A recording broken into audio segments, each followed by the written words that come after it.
Jebote i to u 4:15 ujutru. Evo, slušaj šta radi.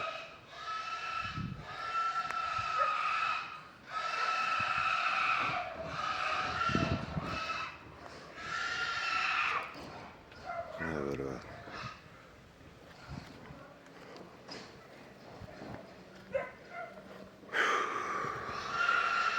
Ne može čovjek da spava.